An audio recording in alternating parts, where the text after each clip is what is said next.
Have you ever sat in the silence of your room, only to find that silence broken, not by sound, but by a memory, a face, a presence that lingers long after it should have faded?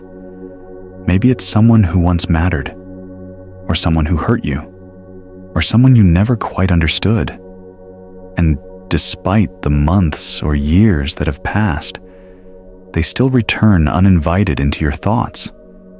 You wonder, why can't I let them go? That question holds a quiet ache, doesn't it?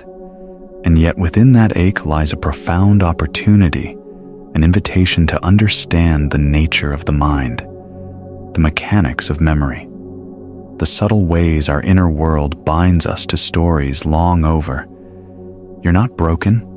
You're not obsessed. What you are is human. And that means there is hope.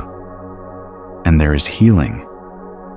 Today, I invite you into a space of deep listening, not for answers from the outside, but for truths that already live within you. Through the timeless wisdom of Zen Buddhism, we'll gently explore why certain people remain lodged in our thoughts, and more importantly, how to transform that inner torment into peace.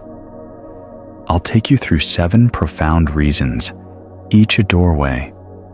Some will feel familiar, others may shake something awake within you, but together, they form a path, and at the end of it, perhaps you'll discover that the person who wouldn't leave your mind was not your enemy, but your teacher in disguise. One attachment, disguised as love.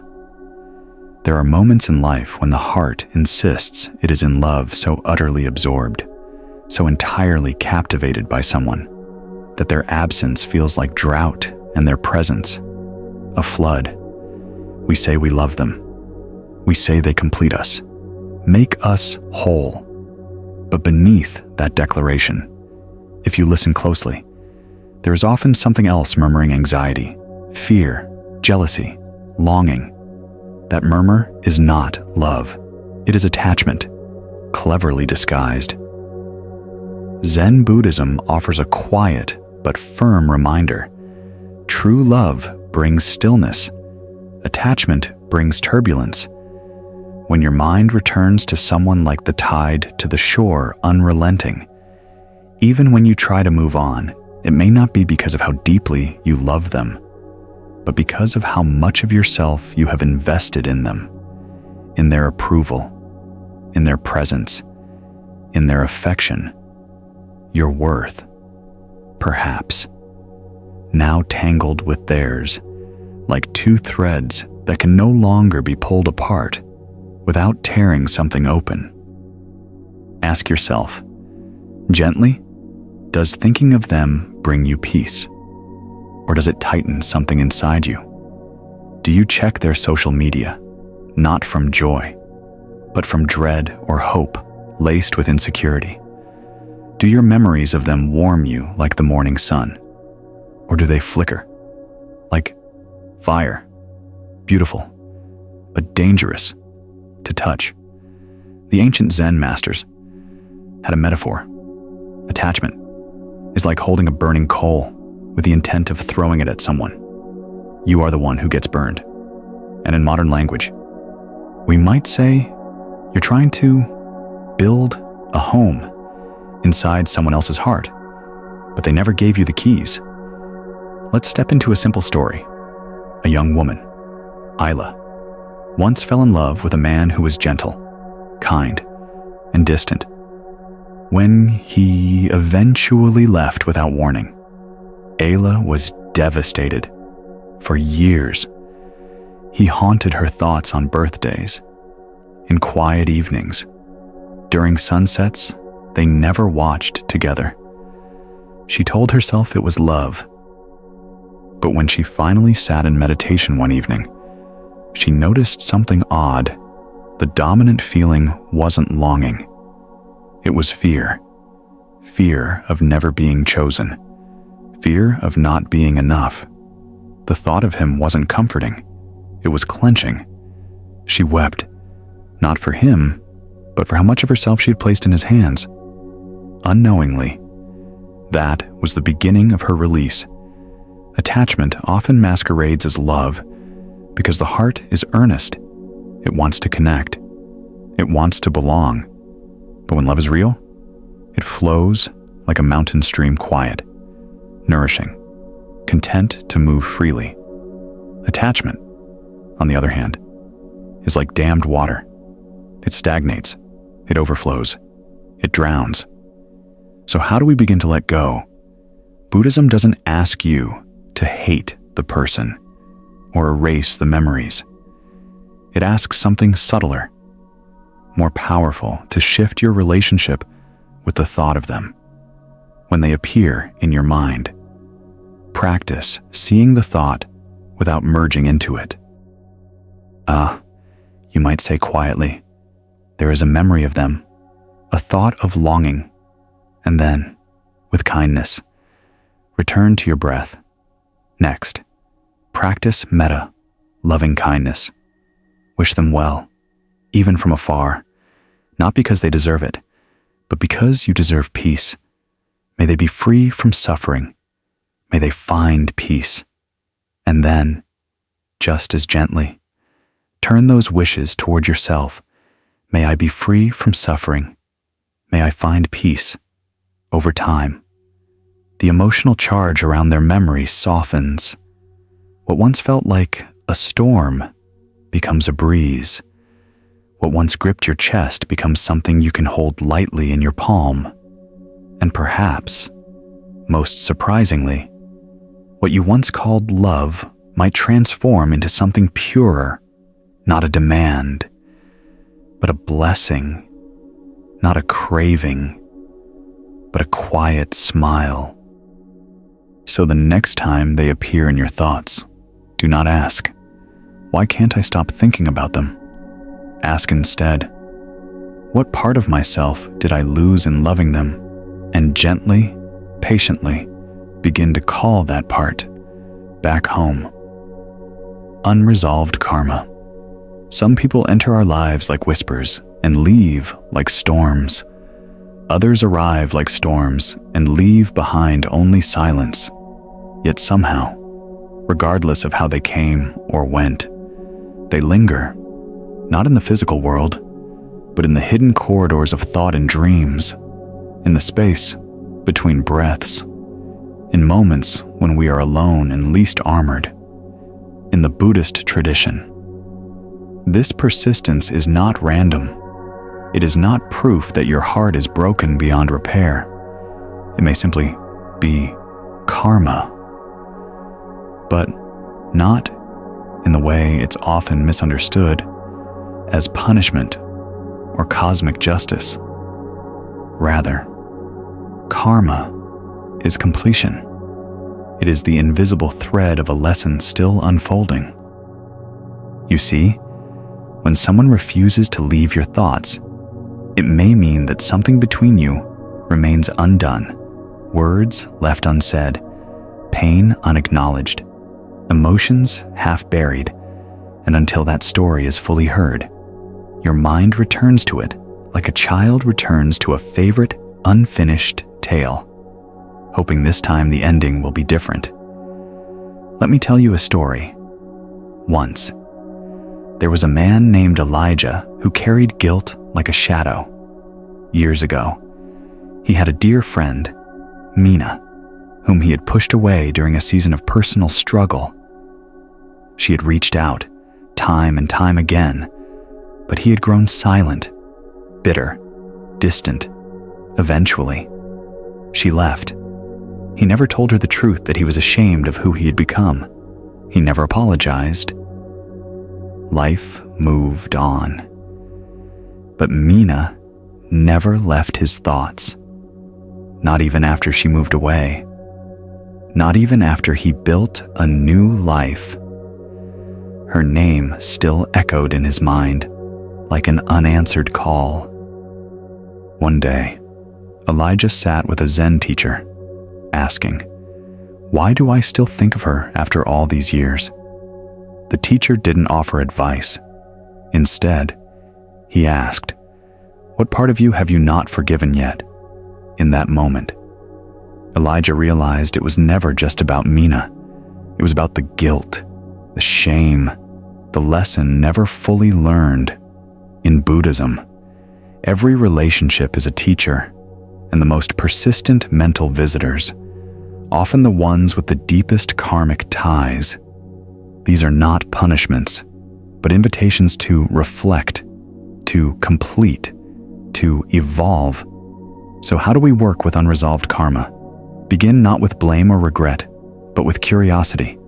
Sit quietly, ask, what remains unfinished between us? Maybe you never expressed your hurt. Maybe you caused pain and never admitted it. Maybe you've idealized the person, and now you must see them with clear, compassionate eyes, not perfect, not terrible, but human. You don't need to speak to them directly. Karma resolves not through confrontation, but through clarity. Write them a letter you'll never send. Say the words out loud in the mirror that you wish you had said. Light a candle and offer them forgiveness, not because they were right or wrong, but because you are ready to be free. Sometimes the hardest karma to complete is not with them, but with yourself. And then comes compassion. Turn toward yourself and ask, what did this experience teach me about love, about fear, about truth? Let that lesson settle in your bones. Let it become your teacher. Because once the lesson is integrated, the mind begins to loosen its grip. The thought of them may still appear, but it arrives like a breeze, not a storm. And remember, you're not trying to erase someone from your memory. You're simply learning to make peace with the version of yourself that still clings to the past. That version isn't bad. It's just not whole yet. Healing doesn't always mean forgetting. Sometimes it means honoring the wound, then gently closing the page.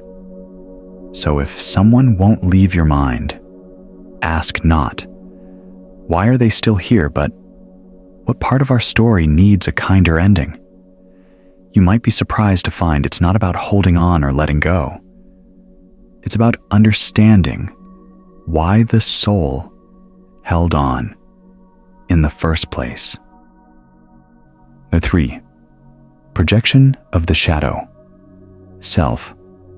There is a strange phenomenon that sometimes occurs. We find ourselves haunted by someone we don't even like, a coworker whose arrogance irritates us, a friend whose choices feel selfish, a stranger whose confidence feels intimidating. We think of them more often than we care to admit, and we wonder, why them why now? Zen Buddhism, much like the teachings of Carl Jung in modern psychology, invites us to consider a possibility that is both humbling and liberating. What we cannot accept in others often points to what we have not accepted in ourselves. The people who disturb our peace may not be intruders, but mirrors. This is the shadow self, those parts of our psyche we have denied, rejected, buried, and the mind, in its cleverness, doesn't let them vanish. Instead, it projects them outward, onto others. Their flaws become magnified in our eyes, not because they are monstrous, but because we refuse to look inward. Let's walk into a story. Lena, a talented but shy designer, found herself consumed with thoughts about a fellow artist named Chloe. Chloe was bold, unapologetically vocal, and always at the center of attention. Lena resented her. She thought about her constantly, her tone, her confidence, her audacity. It annoyed her. It unsettled her. It wouldn't stop. One evening, during a quiet walk through her neighborhood, Lena had a sudden realization it wasn't Chloe she was angry at. It was the part of herself that longed to be seen, the voice inside her that had been silenced for years. Chloe was simply the screen. The real movie was playing inside Lena's own unacknowledged dreams. When we disown a part of ourselves, it doesn't disappear. It waits. It waits for a face, a body, a person onto whom it can be projected. That's when obsession is born. Not because they are so special, but because they reflect something unresolved in us. So how do we meet the shadow with compassion? First, we pause. We notice who is living rent-free in our thoughts. We ask, what about them triggers me? Not just superficially, but emotionally. Is it their ease in setting boundaries? Their lack of shame? Their ambition? Their chaos? Whatever it is, we go deeper. Then, we ask the real question. Where in me does this live? Unloved and unseen. Perhaps the loudness we criticize in them is the voice we were punished for having as children. Perhaps the confidence we resent is the self-worth we've never dared to claim. Perhaps their recklessness awakens our own suppressed desire to be wild, to be free. The shadow is not evil. It is simply exiled. And like all exiles, it longs to return not to rule, but to be held. Zen practice offers a gentle path for integration. When you feel triggered by someone, try this. Sit quietly. Bring their image to mind. Notice the emotion without judgment. Then ask, what quality in them is most alive for me right now? Name it. Now, with tender honesty, ask, when have I been that way? When have I wanted to be that way? And then, breathe. This isn't about excusing their behavior. It's about reclaiming your wholeness, because once you see them not as invaders, but as reflections, the obsession loosens. You stop rehearsing arguments in your head. You stop needing to prove them wrong. You stop being afraid of their presence in your mind. Instead, you say, thank you. Not to them, but to what they've revealed.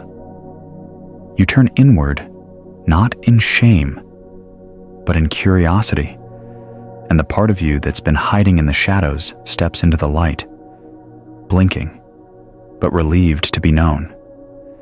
So if someone unsettles you, if they live in your thoughts like an uninvited guest, ask not, how do I get rid of them? But what part of me is ready to come home through them? The mind projects what the heart cannot hold. But the soul, the soul wants wholeness. And every projection is simply an invitation to love what we once left behind. 4. Attachment to outcome. It begins innocently enough. You remember a smile, a conversation, a small moment between you and them, and before you know it, your mind has built a story, a future, a resolution, a scenario in which everything finally makes sense. You reunite, they apologize, you find closure, you win, you are seen, you are chosen. This, the mind whispers, is how it should have ended. But Zen Buddhism gently asks us, who decided there was a should attachment to outcome is one of the most subtle, seductive traps of the mind. It dresses itself in hope, but clutches tightly like fear. It tells us peace is possible, but only if the story goes the way we want it to. This creates a mental loop that is difficult to escape.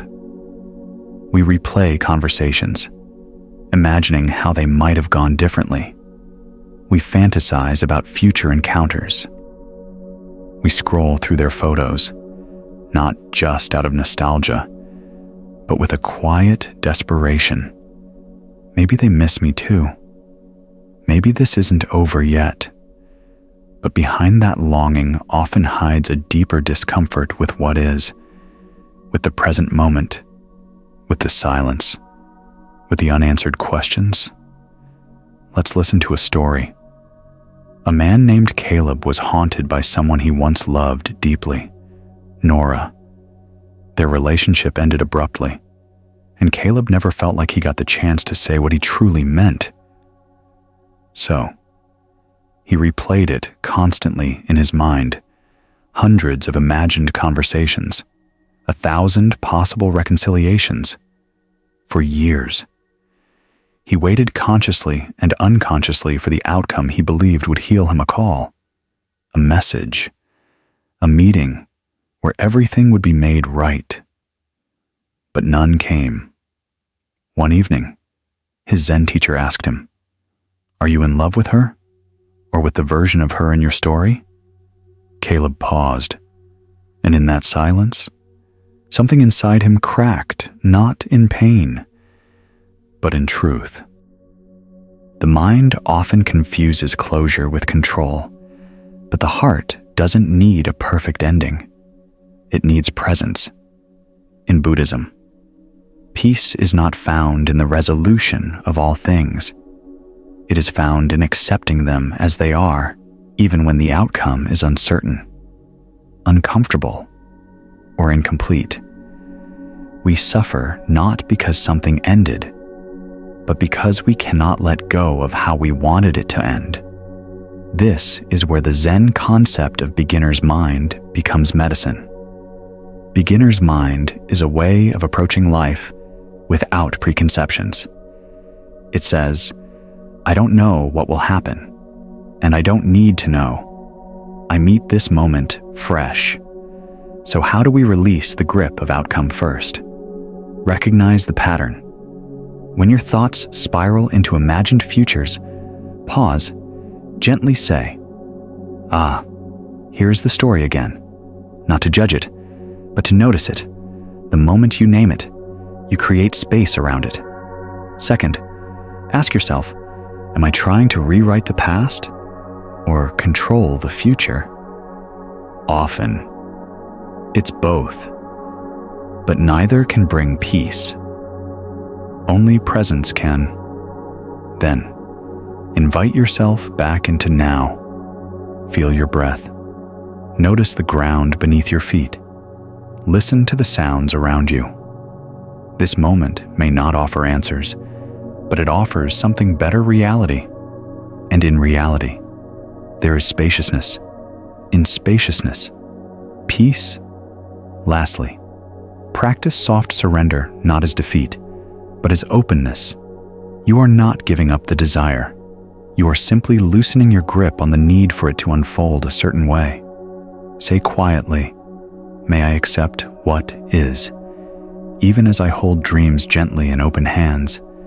And perhaps, in time, you'll see that what you truly longed for wasn't the perfect outcome, but the freedom to feel whole, even without it. The mind dreams of conclusions, but the soul, it dreams of presence. So if someone won't leave your thoughts because you're waiting for something: acknowledgement, justice, love, ask not, "When will they give it to me?" Ask instead, "Can I live fully?" Even if they never do. That question may not be easy, but its answer might just set you free. 5. Identification with thought. A thought arises sudden, uninvited. I miss them. It lands softly, like a feather, and before you even realize, you've picked it up, turned it over, held it close, and without question, without pause, you believe it. You are missing them now. You are lost in the memory. You are that feeling. But what if you're not? Zen Buddhism offers one of its most liberating insights. You are not your thoughts. They're like clouds drifting across the sky of your awareness, temporary, shifting, often repeating, but never the sky itself. And yet, how easily we forget. A memory of someone you once loved flickers in your mind, and suddenly, the entire day feels shaped by their absence. A sentence they once said resurfaces, and you find yourself reacting angry, hurt, nostalgic as though it was spoken just moments ago. You're no longer here. You've been carried off by the current of thought. This is the trap of identification, mistaking the content of your thoughts for the essence of who you are. Let me tell you about Samuel. He had ended a difficult relationship years ago, but the echoes of it still haunted him. Every morning, as he poured his coffee, a thought would arise. She didn't really love me. Some days, the thought whispered. Other days, it roared, but it was always there, and each time it came, Samuel followed it, reliving old arguments, questioning his worth, rewriting history in his mind. One day, in meditation, a teacher guided him with a simple phrase, "Don't become the thought, watch it." So, the next time it came, she didn't really love me.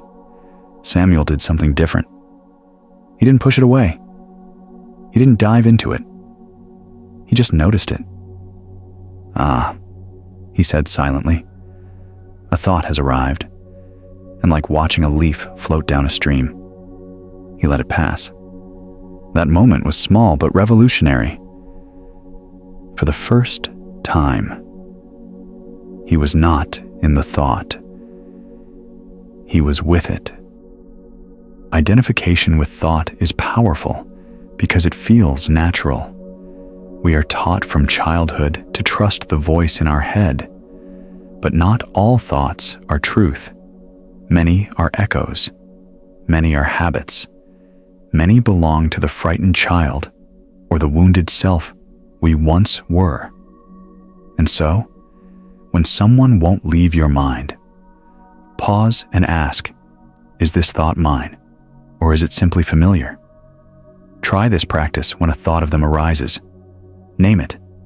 There is a thought of longing, or there is a thought of anger. Label it like a gentle librarian, organizing a shelf, not judging, not reacting, just noticing. Then breathe. Feel your body. Come back to the moment. The thought may return. That's okay. What matters is your relationship to it. You're not here to silence the mind, but to stop believing every word it says. The Zen metaphor is this: the mind is like a river. Thoughts are the current. You can stand on the riverbank and watch them pass.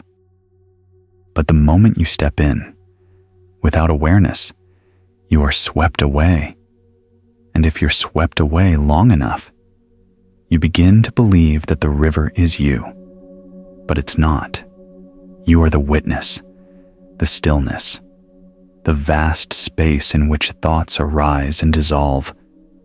So if someone won't leave your thoughts, ask not, how do I stop thinking about them, but rather, can I watch these thoughts without becoming them? There is great peace in that question, because over time, the thoughts lose their power. Not because they stop arising, but because you stop building stories around them. You stop giving them the authority to define your reality. And that person, they remain a memory, but no longer a storm, no longer a god. Just a passing cloud in the sky of your awareness. In the words of a Zen master, let thoughts come and go, but don't serve them tea. Let them knock. Let them speak. But no, you don't have to invite them in. You are not what you think. You are the one who sees. And 6. Illusion of permanence. There's a subtle lie the mind tells when pain lingers. This will never end.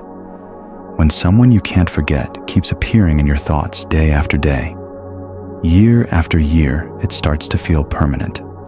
Their presence in your mind seems like a stain, not a shadow. And with enough repetition, even suffering begins to feel like a part of your identity. But Buddhism teaches us otherwise. At the very heart of the Buddha's insight is this truth. All things are impermanent. No thought, no feeling, no experience, no matter how intense, lasts forever. Everything arises, stays for a while, and then fades.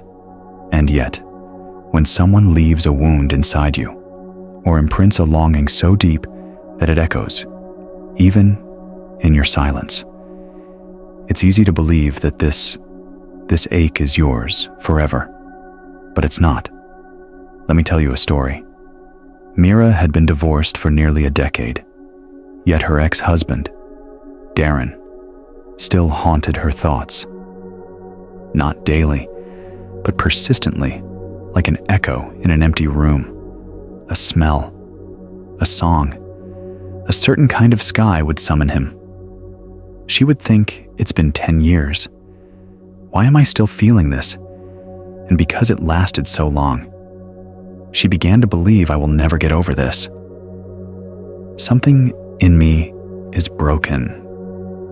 One evening, after a long meditation, Mira wrote a question in her journal. What if the thought isn't permanent, but my belief in it is that single question opened a door? You see, the illusion of permanence doesn't come from reality. It comes from repetition. The mind is like a river, but sometimes it loops, and loops again. It returns to familiar pain, not because it loves suffering, but because it seeks closure. When it doesn't get that closure, it clings to the pain as if it were a path.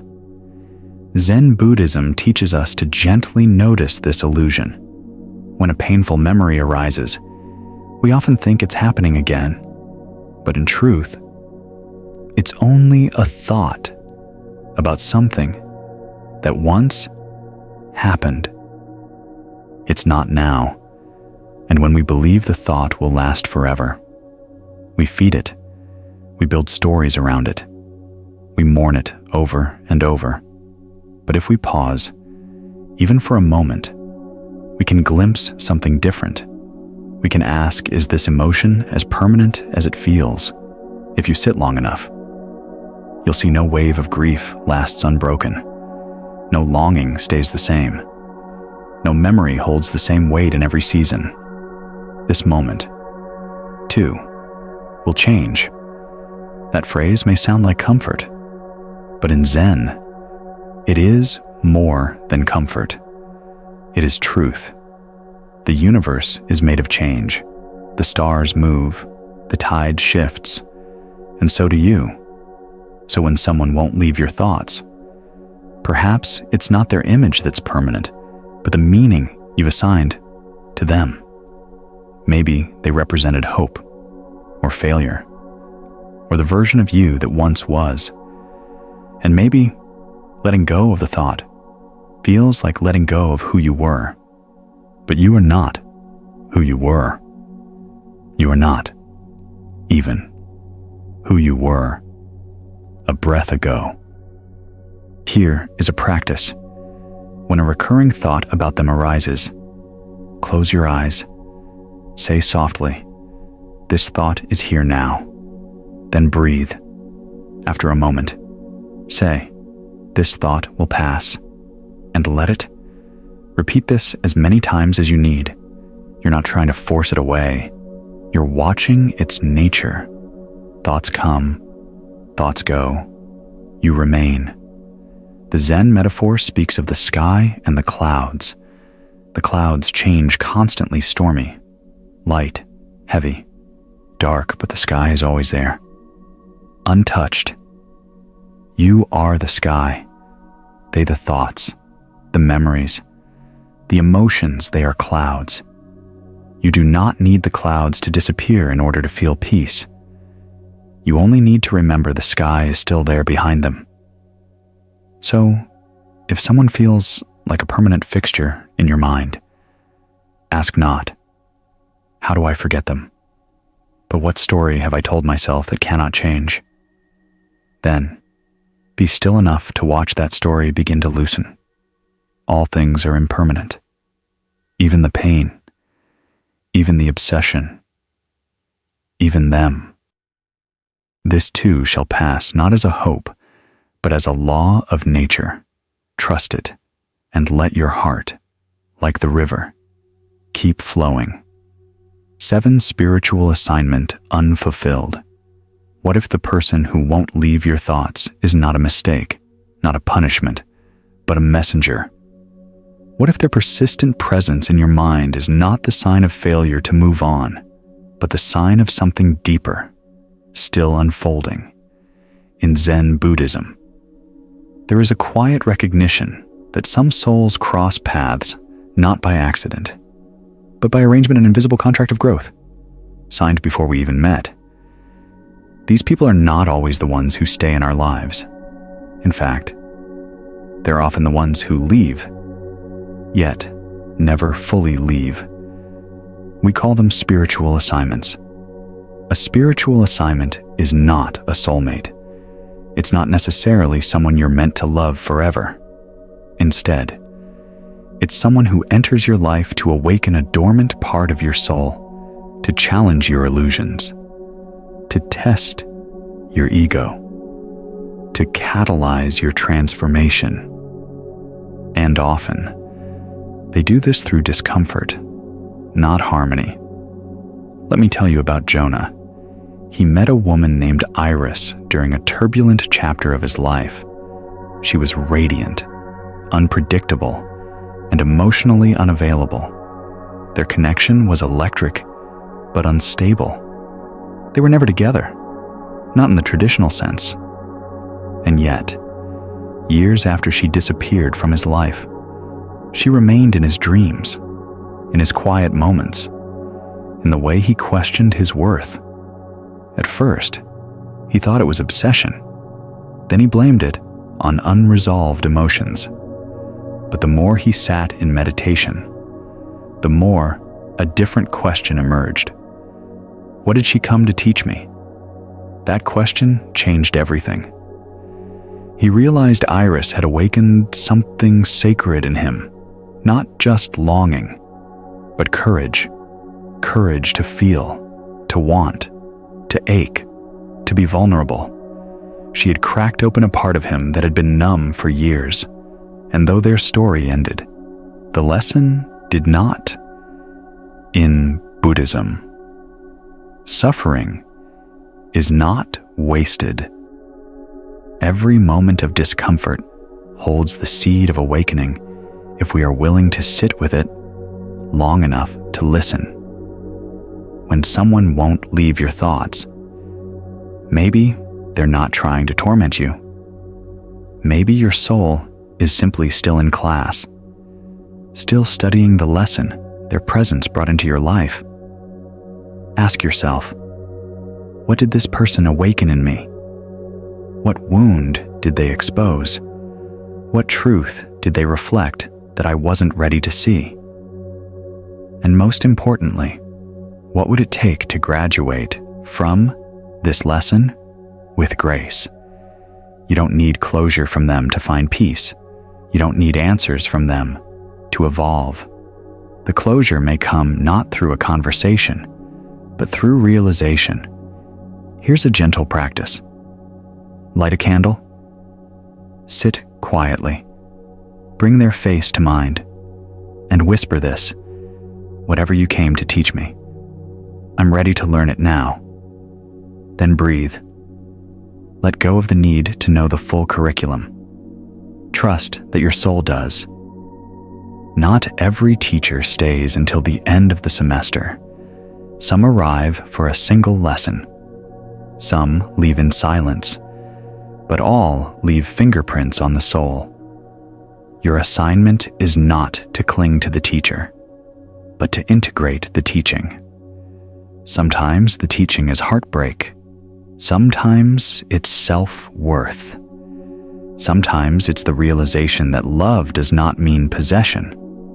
Sometimes It's the art of letting go while staying open. And when the lesson has truly landed, not just in your mind, but in your body, your breath, your bones, something begins to shift. The person may still arise in your thoughts, but with a different texture. Not sharp, not heavy, just soft, familiar, like a book you once read that changed you forever, even if you never read it again. So if someone remains in your mind long after they've left your life, consider this. They may have been your mirror, your fire, your storm, your sacred interruption, not to stay, but to awaken. And the moment you embrace their presence as a spiritual assignment, not a wound to be erased, but a wisdom to be received, you step into your next chapter, not because they left, but because you've arrived. Some people pass through our minds like footsteps in snow, clear at first, then slowly fading. Others linger, like sacred echoes. But now, perhaps you see they are not here to torment you. They are here to teach you, to reveal where you still hold on, to show you where you are ready to grow. You are not broken because they won't leave your thoughts. You are awakening. Let this video be your gentle invitation to observe, to feel, to release one breath at a time. And if this journey has touched something within you, consider sharing it. Like, comment, subscribe. Let us grow together in awareness.